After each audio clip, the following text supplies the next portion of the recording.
Electronics are constantly evolving. Newer models usually are smaller and better. But do you know what a state law says you're supposed to do with your old cell phone or computer?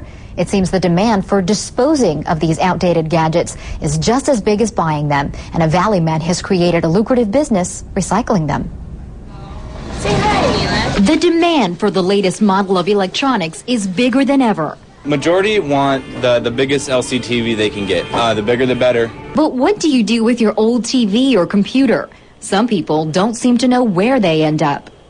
Old computers are nothing, just I've given to my dad and he usually gives them to someone. I don't know what he does with them. The insatiable demand for electronics has also created a demand for the proper disposal of them. Why we exist is because now electronics in California are banned from landfills. All electronics, anything electric with a cord. John Shigarian is president of Electronic Recyclers, the largest e-waste recycling facility in North America. There's many hazardous materials in all common electronics that we use, from your cell phone to your television to your computer.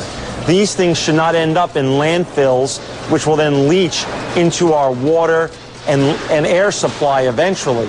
Shigarian started the Fresno company in the fall of 2005. He says the first year they processed 200,000 pounds of e-waste. Exactly 1 year later, the amount spiked to 5 million pounds.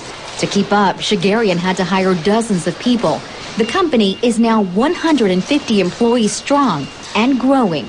And to us, that's wonderful, because not only do we get to clean up the environment, but we also get to create a new source of employment for the Fresno region. California was the first state to establish an e-recycle fee for the collection and recycling of certain electronics.